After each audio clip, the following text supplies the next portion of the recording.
Hello दोस्तों, स्वागत है आपका हमारी नई वीडियो में। तो आज हम यहाँ फिजिक्स ऑप्टिक्स यानी प्रकाश से रिलेटेड प्रश्नों को देखेंगे। साथ ही उनके साथ अन्य फैक्ट्स को भी देखेंगे, जिससे एक क्वेश्चन से ही काफ़ी क्वेश्चन बन जाएंगे। तो आइए शुरू करते हैं। और ये यूके ट्रिपल एस सी के वैकेंसीज़ के लिए जो साइंस स्ट्रीम के हैं उनके लिए महत्वपूर्ण हैं। अगर आपने इससे पहले की वीडियो नहीं देखी है तो प्लीज़ जाकर प्ले लिस्ट में देख लीजिए। तो आइए शुरू करते हैं। तो जैसे हमारा है प्रश्न, जिस सामग्री से रोशनी यानी लाइट पारित हो सके, यानी जो लाइट होती है वो पारित हो सके, उससे मतलब ट्रांसमिट हो सके, को क्या कहते हैं? तो उसे ट्रांसपेरेंट कहते हैं। ट्रांसपेरेंट जैसे ऐसे इसके एग्जांपल है हमारा कांच, जैसे ग्लास है। प्लास्टिक भी हमारा वो होता है, ट्रांसपेरेंट होता है। और जैसे हमारी मिट्टी है, तो ये हमारी ट्रांसपेरेंट नहीं है। ऐसी सामग्री है जिसमें रोशनी जो बिना बिखरे हुए आर पार हो जाती है, पारदर्शक सामग्री कहलाती है। यह प्रकाश का एक महत्वपूर्ण भौतिक गुण है, जिसका प्रयोग क्या करता है, प्रकाशी यानी ऑप्टिक्स में किया जाता है। जिससे जो लाइट होती है वो आर पार हो सके। जैसे ये लाइट आ रही है, यहाँ से अगर आर पार हो जा रही है तो उसे ट्रांसपेरेंट मीडियम बोलेंगे। पानी भी एक ट्रांसपेरेंट मीडियम होता है। फिर अगला देखेंगे हम, जिन पदार्थों से होकर वस्तुओं को स्पष्ट रूप से नहीं देखा जा सकता, तो उसे क्या कहेंगे? तो उसे पारभासी कहेंगे। अपारदर्शी में वो होंगे जिन्हें बिल्कुल भी ना देखा जा सके, वो अपारदर्शी होंगे। लेकिन पारभासी हल्का हल्का दिख रहा है, लेकिन पूरा नहीं दिख रहा है। तो जिन पदार्थों से होकर वस्तु को स्पष्ट रूप से नहीं देखा जा सकता, उसे पारभासी पदार्थ से कहते हैं। पारभासी का उदाहरण कैसे हो गया? जैसे चिकना कागज हो गया, घिसा हुआ कांच। अगर कोई कांच घिसा हुआ है तो उससे ब्लर इमेज बनेगी, तो इसी को हम वो बोलते हैं, पारभासी बोलते हैं। और अपारदर्शी वे वस्तुएं होती हैं जिनसे बिल्कुल भी नहीं देखेगा। और पारदर्शी यानी ट्रांसपेरेंट मीडियम जो होते हैं, ट्रांसपेरेंट हमारे जैसे कांच है, जल है, वायु है, ये हमारे ट्रांसपेरेंट हैं। और जो अपारदर्शी हैं जिनसे बिल्कुल भी ना देखा जा सके, जैसे पेपर हो गया, धातुएं, लकड़ी, पत्थर, मिट्टी, ये सब आदि अपारदर्शी होते हैं, यानी नॉन ट्रांसपेरेंट। फिर अगला देखेंगे हम, निम्नलिखित में से किसे प्रकाश के प्रकीर्णन की परिगणना के उपयोग में नहीं समझाया जा सकता? प्रकाश का प्रकीर्णन मतलब लाइट का स्कैटरिंग, स्कैटरिंग ऑफ लाइट। तो इससे किसे नहीं समझाया जा सकता, ये बताना है। तो जो सूर्योदय के समय सूर्य का लाल होता है, ये हमारा वो प्रकाश के प्रकीर्णन के कारण ही होता है। सूर्योदय और सूर्यास्त के समय सूर्य की लाल क्यों दिखाई देता है, प्रश्न पूछते हैं। तो प्रकीर्णन के कारण ये लाल दिखाई देता है। प्रकीर्णन को ही हम स्कैटरिंग बोलते हैं। और खतरे के संकेतों के लिए लाल रंग का प्रयोग किया जाता है, बिल्कुल किया जाता है। क्यों किया जाता है? क्योंकि इनकी जो लाल रंग की तरंगदैर्घ्य होती है वो सबसे ज़्यादा होती है और ये दूर से भी दिख सकती है, इसलिए लाल रंग का प्रयोग करते हैं। तो ये भी प्रकाश के प्रकीर्णन से संबंधित है। आसमान का नीला रंग जो प्रकीर्णन होता है वो इन्वर्सली प्रोपोर्शनल होता है लेमडा के, लेमडा की पावर 4 के इन्वर्सली प्रोपोर्शनल होता है। अर्थात जिसकी तरंगदैर्घ्य जितनी ज़्यादा होगी उसका प्रकीर्णन उतना कम होगा, यानी स्कैटरिंग उसकी इतनी कम होगी। और नीले रंग का तरंगदैर्घ्य कम होती है, इसके अलावा प्रकीर्णन सबसे ज़्यादा होता है, इसलिए आसमान का रंग नीला दिखाई देता है। तो जो इसका राइट आंसर होगा ऑप्शन नंबर सी होगा, तारा को टिमटिमाना। ये किसके कारण होता है? ये अपवर्तन के कारण होता है। जो हमारा प्रकाश का अपवर्तन होता है यानी रिफ्रैक्शन होता है, उसके कारण ही तारे टिमटिमाते हैं। तारों का टिमटिमाना जो है प्रकाश के वायुमंडलीय अपवर्तन के कारण होता है, जबकि अन्य विकल्प जो हैं प्रकाश के प्रकीर्णन के हैं। तीनों हमारे स्कैटरिंग के हैं, बल्कि जो ये है हमारा डिफ्रैक्शन का है। तो जब प्रकाश किसी ऐसे माध्यम में गुजरता है जिसमें धूल तथा अन्य पदार्थों के अत्यंत सूक्ष्म कण होते हैं, यानी बहुत स्मॉल पार्टिकल होते हैं, तो इनके द्वारा प्रकाश सभी दिशाओं में प्रसारित हो जाता है, जिसे ही प्रकाश का प्रकीर्णन कहते हैं। जो हमारे छोटे छोटे कण होते हैं, इनसे जब लाइट पड़ती है तो ये बिखर जाती है, तो प्रकाश का बिखरना ही प्रकीर्णन कहलाता है। लाल रंग का प्रकाश जो है कोहरे या धुएं से डैश प्रकीर्णित होता है, क्योंकि इसकी तरंगदैर्घ्य जो श्वेत प्रकाश के अन्य घटकों की तरंगदैर्घ्य की तुलना में होती है। क्या होती है इससे? तो सर्वाधिक होती है, हमने पहले भी देखा है। लाल रंग का प्रकाश जो होता है कोहरे या धुएं में सबसे कम प्रकीर्णित होता है। यहाँ पे कम आएगा, यहाँ पे आएगा धुएं से कम प्रकीर्णन होता है। हमने पहले भी देखा था, जो प्रकीर्णन होता है वो लैम्डा के इन्वर्सली प्रोपोर्शनल होता है, और जो इसकी तरंगदैर्घ्य होती है ये ज़्यादा होती है। तो इस तरीके से ये सही होगा। तो लाल रंग का प्रकाश होता है कोहरे या धुएं से कम प्रकीर्णित होता है। क्यों प्रकीर्णित होता है? क्योंकि इसकी तरंगदैर्घ्य सबसे ज़्यादा होती है। जिसकी तरंगदैर्घ्य ज़्यादा होगी उसका प्रकीर्णन कम होगा। तो इसकी तरंगदैर्घ्य जो होगी ज़्यादा होगी, लैम्डा ज़्यादा होगी और प्रकीर्णन कम होगा। तो यही है इसमें। और इसी के कारण आकाश का रंग नीला दिखाई पड़ता है। नीला क्यों दिखाई देता है? क्योंकि जो हमारा नीला प्रकाश होता है इसकी तरंगदैर्घ्य कम होती है। तरंगदैर्घ्य कम होगी तो इसका प्रकीर्णन सबसे ज़्यादा होगा। प्रकीर्णन के ज़्यादा होने के कारण ही आकाश का रंग नीला दिखाई देता है। फिर अगला है हमारा, जब सूर्य का प्रकाश किसी घने जंगल के वितान से होकर गुजरता है तो कुहासे में जल की छोटी छोटी बूंदें प्रकाश को क्या करती है, अभी देखा था हमने, प्रकीर्णित कर देती हैं, यानी स्कैटरिंग कर देती है उनकी। जो छोटे छोटे पार्टिकल होते हैं, जब लाइट पड़ती है तो ये बिखेर देती है, तो इसी को प्रकीर्णन बोलते हैं। तो जब सूर्य का प्रकाश किसी घने जंगल के वितान से होकर गुजरता है तो कुहासे में जल की छोटी छोटी बूंदें जो होती है प्रकाश को प्रकीर्णित कर देते हैं और टिंडल प्रभाव दिखाई देता है। तो टिंडल प्रभाव भी प्रकाश के प्रकीर्णन से ही संबंधित है, यानी टिंडल इफेक्ट जिसे बोलते हैं। और किसी कोलाइडी विलयन में उपस्थित कणों द्वारा प्रकाश का प्रकीर्णन होने की परिघटना टिंडल प्रभाव कहलाती है। तो क्या होता है, स्कैटरिंग है, प्रकाश लाइट की स्कैटरिंग हो रही है जब छोटे छोटे पार्टिकल से किसी कोलाइडी विलयन में, तो यह प्रभाव छोटे छोटे निलंबित कणों वाले विलयन में देखा जा सकता है। फिर अगला हमारा, सैटेलाइट से ली गई तस्वीरों में आसमान में अंधेरा नज़र आता है, ऐसा क्यों होता है? क्यों होता है? क्योंकि जो आसमान में होता है, अंतरिक्ष में, वहाँ पे कोई प्रकीर्णन नहीं होता है, वहाँ पे प्रकीर्णन नहीं होता है। तो जो हमारे आसमान में, जो अंतरिक्ष में अंधेरा दिखाई देता है, सैटेलाइट से ली गई तस्वीरों में जो आसमान को अंधेरा इसलिए नज़र आता है क्योंकि वहाँ प्रकीर्णन ही नहीं होता है। तो जो सैटेलाइट से जो आसमान के अंधेरा नज़र होता है क्योंकि प्रकाश का प्रकीर्णन नहीं होता है। फिर अगला देखेंगे हम, प्रकीर्णित प्रकाश का रंग प्रकीर्णित होने वाले कणों के आकार पर निर्भर करता है। तो अति सूक्ष्म कण मुख्य रूप से किसके होते हैं? तो नीले के होंगे, अति सूक्ष्म प्रकाश का प्रकीर्णन करते हैं। तो इस टाइप से भी क्वेश्चन बना था। प्रकीर्णित प्रकाश का रंग जो होता है कणों पर भी निर्भर करता है, जो पार्टिकल होते हैं उन पर भी निर्भर करता है। अति सूक्ष्म कण जो है मुख्य रूप से नीले प्रकाश का प्रकीर्णन करते हैं, और जो सबसे बड़े कण होंगे वो लाल का करेंगे। अति सूक्ष्म कण मुख्य रूप से नीले रंग का प्रकाश का प्रकीर्णन करते हैं।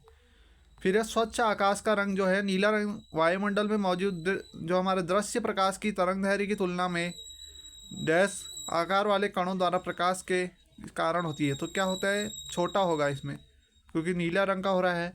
तो ऑप्शन नंबर डी इसका सही होगा, छोटा होगा।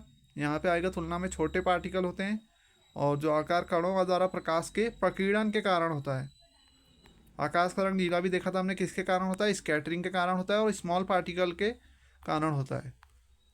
स्मॉल पार्टिकल स्कैटर करते हैं इसे, तो ऑप्शन नंबर डी सही होगा। तो सच्चा जो आकाश का नीला रंग वायुमंडल में मौजूद दृश्य प्रकाश की तरंगदैर्घ्य की तुलना में छोटे आकार वाले कणों द्वारा प्रकाश के प्रकीर्णन के कारण होता है। और सूर्य के श्वेत प्रकाश के घटक रंगों में प्रकाश में से बैंगनी और नीले रंग के प्रकाश का प्रकीर्णन सर्वाधिक होता है, जिसके कारण जो होता है स्वच्छ आकाश का रंग नीला प्रतीत होता है। विप गौर करके आप याद रख सकते हैं। फिर अगला देखेंगे हम, अंतरिक्ष का रंग काला दिखाई देने का कारण क्या है? तो वही है, वहाँ भी प्रकाश का प्रकीर्णन नहीं दिखाई देता होता है, इसी कारण वहाँ आकाश का रंग काला दिखाई देता है। तो अंतरिक्ष का रंग काला दिखने के कारण वहाँ पर वायुमंडल का ना होना है या प्रकाश का प्रकीर्णन ना होना है। प्रकाश के प्रकीर्णन के कारण ही आसमान का रंग नीला दिखाई देता है, यानी स्कैटरिंग ऑफ लाइट के कारण ही जो हमारा स्काई है वो ब्लू दिखाई देता है। जब प्रकाश किसी ऐसे माध्यम से गुजरता है जिसमें धूल या अन्य पदार्थों के सूक्ष्म का होते हैं तो उनका द्वारा प्रकाश सभी दिशाओं में प्रसारित होता है, यानी स्कैटर हो जाता है, तो इसी को प्रकाश का प्रकीर्णन कहते हैं। फिर हमारा वायुमंडल की अनुपस्थिति में आकाश का रंग कैसा होगा? तो हमने पहले भी देखा है, काला होगा। फिर अगला देखेंगे हम, इसके वातावरण में जब प्रकाश किसी माध्यम के निलंबित कणों से होकर गुजरता है तो प्रकाश का कुछ भाग अवशोषित होता है और सभी दिशाओं में उत्सर्जित हो जाता है। तो इसे क्या कहते हैं? तो इसे हमने देखा था प्रकाश का प्रकीर्णन कहते हैं, यानी स्कैटरिंग ऑफ लाइट कहते हैं। यहाँ से लाइट आ रही है, पार्टिकल से गुजरेगी और इससे फैला देगा, तो इसी को हम स्कैटरिंग ऑफ लाइट बोलेंगे। प्रकाश के प्रकीर्णन के कारण ही किसी माध्यम के निलंबित कणों से होकर गुजरता है तो प्रकाश का कुछ भाग अवशोषित हो जाता है और सभी दिशाओं में उत्सर्जित हो जाता है। तो प्रकाश का प्रकीर्णन के उदाहरण क्या है? आकाश का रंग नीला, समुद्र का नीला। ये स्केलर के एग्जाम में भी पूछा गया था कि बताओ प्रकाश के प्रकीर्णन का उदाहरण कौन सा नहीं है। तो आकाश का रंग नीला, समुद्र का नीला दिखाई देना, जो सूर्यास्त और सूर्योदय के समय लाल दिखाई देना, तो ये सब प्रकाश के प्रकीर्णन के उदाहरण है। फिर है, जब प्रकाश किसी चमकीली सतह पर आपतित होता है तो तब क्या होता है? हमारा नियमित परावर्तन होता है, यानी इसको हम बोलते हैं रिफ्लेक्शन। तो कौन जो इसका होगा हमारा, इस प्रकार के परावर्तन में प्रकाश की किरणें किसी समतल चिकने परावर्तक पृष्ठ पर समांतर दिशा में आपतित होती हैं तथा परावर्तन के पश्चात भी परावर्तित किरणें समांतर बनी रहती हैं, और तब प्रकाश की इसी चमकीली सतह आपतित होता है नियमित परावर्तन। नियमित परावर्तन कहते हैं। इसका हम डायग्राम से समझते हैं। ये हमारा कोई सतह है, यहाँ पे से आपतित करण यानी इंसिडेंट रे है, तो ये हमारी रिफ्लेक्टेड हो जा रही है, इसी में समांतर पड़ती रह रही है, बहुत बार पड़ेगी। अगर हमें ऐसा होगा तो उसमें केवल एक ही बार पड़ता है, लेकिन जो इस टाइम में है तो यहाँ कॉन्टीन्यूसली पड़ती जा रही है, तो इसी को हम नियमित परावर्तन बोलते हैं। फिर हमारा एक समतल दर्पण के लिए छवि होती है। तो जो हमारा समतल दर्पण बनाता है, यानी जो हमारा सिंपल मिरर होता है, ये साभासी और पार्श्व उल्टी बनाता है, प्लेन मिरर बोलते हैं जिसे। ये आभासी यानी हमारी इमेजनरी, और पार्श्व यानी उल्टी उल्टी बनाता है, ये उल्टी इमेज। तो जब समतल दर्पण द्वारा बनाया गया प्रतिबिंब पार्श्व रूप से उल्टा हुआ आभासी होता है, अर्थात वस्तु का दायां पक्ष प्रतिबिंब बाएं पक्ष के रूप में दिखाई देगा और वस्तु का बायां जो होगा वो दाएं में दिखाई देगा। फिर हमारा एक समतल द्वारा बनाई गई छवि हमेशा होगी, यानी प्लेन मिरर बनाने वाली इमेज क्या होती है, तो वो हमेशा होती है हमारी आभासी और सीधी, आभासी और सीधी होती है।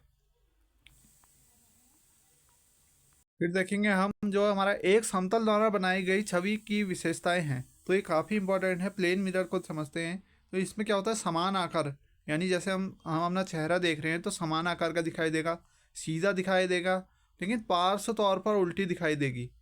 जैसे अगर हमने यहाँ पे वो जो जी लिखा है तो वह इस टाइप में से बनेगा, ऐसे टाइप में से बनेगा, तो जी इस तरीके से दिखेगा, जैसे देख सकते हैं आप जी। ये अगर हम मिरर बनाएंगे तो ये ऐसे होगा, पार्श्व रूप से उल्टा होगा और आभासी होगा, आभासी भी होता है। फिर अगला देखेंगे हम, दर्पण जो है वस्तु की हमेशा एक ऐसी छवि निर्मित करता है जो आभासी हो, बड़ी हो और समान आकार में हो। तो अभी देखा था हमने, ये होगा हमारा समतल दर्पण, यानी प्लेन मिरर कैसी बनाता है, आभासी भी बनाएगा, बड़ी भी बनाएगा और समान आकार की बनाएगा। झुकी हुई प्रतीत होती है, थोड़ी डाइवर्ज हुई प्रतीत होती है, इसलिए किरणें किसी पर्दे पर वस्तु के वास्तविक प्रतिबिंब का निर्माण नहीं करती है। अर्थात समतल दर्पण वस्तु की एक ऐसी छवि बनाता है जो आभासी हो, बड़ी हो और समान आकार में होती है। उत्तल दर्पण वे दर्पण हैं जिनका परावर्तक तल बाहर, उत्तल दर्पण ऐसे दर्पण हैं, ये अवतल दर्पण ऐसे दर्पण है। तो किसी अवतल दर्पण की वक्रता त्रिज्या 12 सेंटीमीटर है और नई कार्तीय चिन्ह परिपाटी का पालन करते हुए मुख्य फोकस दूरी क्या होगी।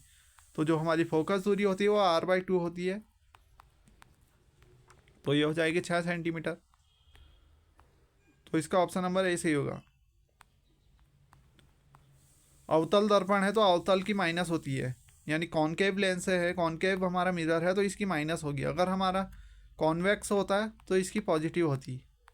फिर अगला देखेंगे हम, किसी अवतल दर्पण का फोकस उसके ध्रुव से 16 सेंटीमीटर है, इसका वक्रता केंद्र ध्रुव से, यानी एफ दिया है हमें 16 और हमें आर बताना है, तो वो 2 हो जाएगा सीधे, तो 32 सेंटीमीटर इसका आर हो जाएगा।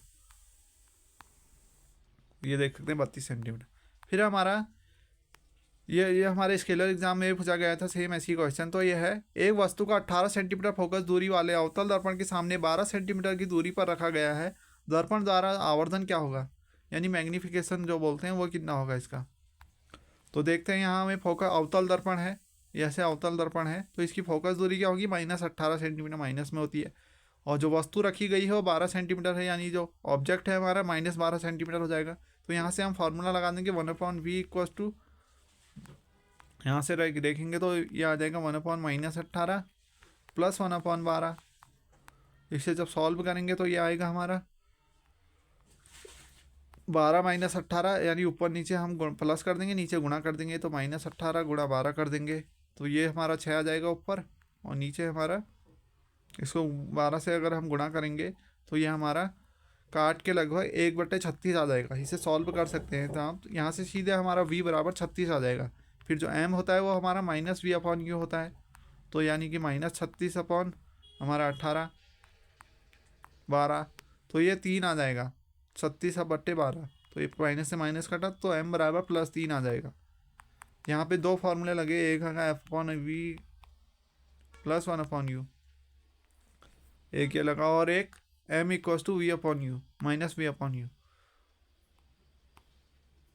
फिर अगला देखेंगे हम, तो चित्र को प्रदर्शित किए गए हैं PQRS एक अवतल दर्पण की सतह पर स्थित 4 बिंदु हैं। यदि PQRS से वक्रता केंद्र की दूरी R1 R2 R3 4 है तो इनके संबंध क्या होगा। ये हमारा पोल होता है, ये फोकस दूरी होता है, ये वक्रता केंद्र होता है, यानी सेंटर ऑफ कर्वेचर। तो जो इससे दूरी होती है ये हर बिंदु की सेम होगी, यानी R1 equals to R2 equals to R3 equals to R4। तो इसका जो ऑप्शन नंबर बी होगा वो राइट होगा। फिर अगला देखेंगे हम, किसी उत्तल दर्पण की वक्रता त्रिज्या 12 सेंटीमीटर है और तो इसकी फोकस दूरी क्या होगी। तो वक्रता तो जो है इसकी 2 हो जाएगी 1/2, और ये प्लस में होगी क्योंकि ये हमारा उत्तल दर्पण है, तो +7.5 इसका सही होगा, +7.5। फिर अगला देखेंगे हम, उत्तल दर्पण द्वारा प्रतिबिंब कैसा होता है। तो सदैव सीधा प्रतिबिंब बनाता है उत्तल दर्पण। और जो गाड़ियों में मिरर लाइट, जो गाड़ियों के हेडलाइट की जो हमारा यूज होता है, जो पीछे के पार से दृश्य देखने के लिए होता है, उसमें भी उत्तल दर्पण का ही प्रयोग किया जाता है। फिर हमारा उत्तल दर्पण को कहते हैं, तो इसे अभिसारी भी कहते हैं, अभिसारी भी बोलते हैं उत्तल दर्पण को। उत्तल दर्पण को कहा जाता है तो इसे अपसारी कहा जाता है। और 25 सेंटीमीटर फोकस दूरी वाले उत्तल लेंस की क्षमता कितनी होगी। तो ये 4 होगी। कैसे होता है, हमारा जो पी का फॉर्मूला होता है 1/f होता है, यानी 1/25 हो जाएगा। हम इसे 4 से काटेंगे तो 4 डायोप्टर आ जाएगा। तो ऑप्शन नंबर डी इसका सही होगा, 4। फिर अगला देखेंगे हम, लेंस की क्षमता किस में नापी जाती है। तो हमारे डायोप्टर में नापी जाती है, डायोप्टर। फिर अगला देखेंगे हम, सूर्योदय और सूर्यास्त के समय आकाश का रंग कैसा दिखाई देता है। तो लाल दिखाई देता है प्रकाश के प्रकीर्णन के कारण। वह गोली दर्पण जो बाहर की तरफ से वक्रित होता है क्या कहलाता है। तो वो उत्तल दर्पण। उत्तल दर्पण यानी बाहर की तरह ऐसे, ये हमारा उत्तल दर्पण हो जाएगा। दर्पण को इसी तरह से दिखाएंगे तो ये उत्तल दर्पण होगा। किसी माध्यम में अपवर्तनांक क्या होता है। तो sin i upon sin r होता है, हमने पहले भी देखा है, ये स्नेल का नियम बोलता है अपवर्तनांक। फिर हमारा सोलर कुकर में उपयोग होने वाला दर्पण कौन सा है। तो इसमें अवतल दर्पण प्रयोग होता है, यानी कॉनकेव मिरर प्रयोग होता है सोलर कुकर में। निम्नलिखित में से कौन सा पदार्थ लेंस बनाने के लिए प्रयोग में नहीं किया जा सकता। तो मिट्टी है वो। ये डायरेक्ट क्वेश्चन हमारे फॉरेस्टर एग्जाम में पूछा था। फिर अगला हमारा, किसी वस्तु का अवतल दर्पण बना प्रतिबिंब आभासी सीधा वो वस्तु से बड़ा पाया गया था, वस्तु की स्थिति क्या होगी। तो दर्पण के ध्रुव और फोकस के बीच में होगी, यह भी पूछा गया था। ध्रुव और फोकस के बीच में होती है, यानी पोल और फोकस के बीच में होती है, तभी वो बड़ा बनता है, अवतल दर्पण में होता है। फिर अगला, गोली दर्पण की वक्रता त्रिज्या और फोकस दूरी के संबंध। तो BF=R/2 होता है। दाढ़ी बनाने के लिए जो प्रयुक्त होता है दर्पण, उसे क्या बोलते हैं, अवतल दर्पण। समतल दर्पण द्वारा प्रतिबिंब होता है तो वास्तविक होता है। फिर अगला हमारा, यहाँ से देखते हैं, अवतल लेंस के मुख्य फोकस में मिलती हुई प्रतीत होने वाली प्रकाश किरण अपवर्तन के बाद निकलेगी। तो अवतल लेंस के मुख्य फोकस पर मिलती हुई प्रतीत होने वाली प्रकाश किरण अपवर्तन के बाद निकलेगी मुख्य अक्ष के समांतर। तो मुख्य अक्ष के समांतर निकलेगी वो।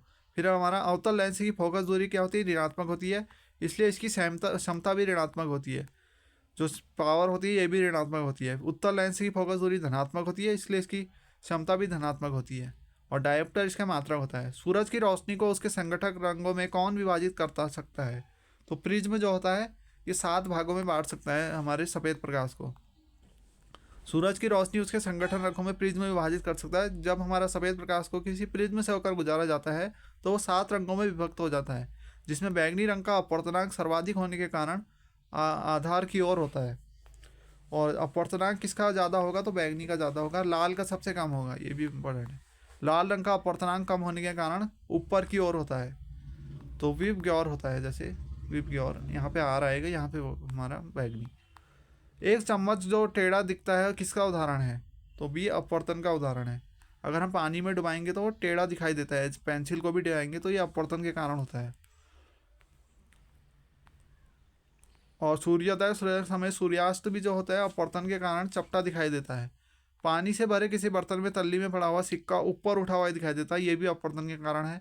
जब प्रकाश की किरण किसी एक माध्यम से दूसरे माध्यम में जाती है तो दोनों माध्यमों के अलग होने के कारण तल का प्रकाश की किरण अपने मार्ग से विचलित हो जाती है, इसी घटना को अपवर्तन कहते हैं।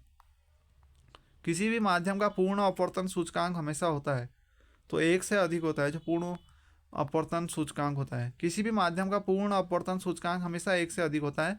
अपवर्तनांक की सहायता से माध्यम की सघनता या विरलता का पता चलता है। जब इसके उदाहरण क्या है, जैसे हमने देखा था सिक्का और लकड़ी का टेढ़ा होना प्रतीत, तैरती मछली ऊपर उठी हुई प्रतीत होती है। जब प्रकाश की किरण एक सघन माध्यम से विरल माध्यम में जाती है तो वह झुकती है, अभिलंब की ओर झुक जाएगी, अभिलंब से दूर।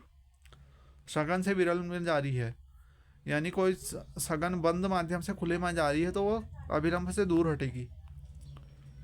और ये स्नेल का नियम बोलता है sin i upon sin r = 1/2। यदि 3 माध्यम 1 2 3 है तो इनका जो मल्टीप्लाई होता है वो 1 होता है। एक दर्पण की वक्रता त्रिज्या और फोकल लेंथ के बीच की संबंध क्या है? तो R = 2F होता है हमारा। और 2 प्रकार के दर्पण होते हैं, अवतल उत्तल। उत्तल दर्पण कैसे बनाता है? काल्पनिक बनाता है, सीधा बनाता है और छोटा प्रतिबिंब बनाता है। तो वायुमंडलीय जो प्रकाश के अपवर्तन के कारण ही तारे टिमटिमाते हुए दिखाई देते हैं, हमने देखा था। और प्रकाशिक तंतु यानी ऑप्टिकल फाइबर जो है आंतरिक परावर्तन, पूर्ण आंतरिक परावर्तन है। और जो रेगिस्तान में गर्मी के लिए कुछ दूरी पानी का होने का भ्रम प्रतीत होता है, ये भी पूर्ण आंतरिक परावर्तन के कारण होता है, यानी टोटल इंटर डिफ्लेक्शन। हीरा से वायु में आने वाली किरण के लिए जो क्रांतिक कोण होता है 24 डिग्री होता है, क्रिटिकल एंगल। किसी वस्तु का प्रतिबिंब अपने वास्तविक आकार को प्राप्त रखने के लिए वस्तु को उत्तल लेंस के सामने कहाँ रखा जाना चाहिए? तो 2F1 पर रखेंगे तो उसी के आकार का बनेगा। फिर अगर देखें आभासी और सीधी छवि के लिए दर्पण का आवर्धन होना चाहिए, तो धनात्मक होना चाहिए अगर आभासी और सीधी बनानी है तो। फिर अगला देखेंगे हम, पेरिस्कोप में निम्न में से किसका प्रयोग किया जाता है? तो साधारण शीशा जो होता है वो पेरिस्कोप में प्रयोग किया जाता है। पेरिस्कोप को जो हमारा परिदर्शी भी कहा जाता है। यह एक प्राकृतिक यंत्र है जिसके द्वारा प्रेक्षक छिप रहकर भी चारों ओर के वातावरण को देख सकता है। किसी माध्यम का अपवर्तनांक हवा में प्रकाश की चाल से किस प्रकार संबंधित होता है? तो ये होता है हमारा अपवर्तनांक जो होता है हवा में प्रकाश की चाल बट्टे पदार्थ में प्रकाश की चाल, यानी V/C होता है। अपवर्तनांक का एक फॉर्मूला ये भी है। सर्च लाइट का परावर्तक कौन सा होता है? तो अवतल दर्पण का बना होता है। तो थैंक्स फॉर वॉचिंग, मिलते हैं अगली वीडियो में, तब तक के लिए goodbye. Please subscribe my channel.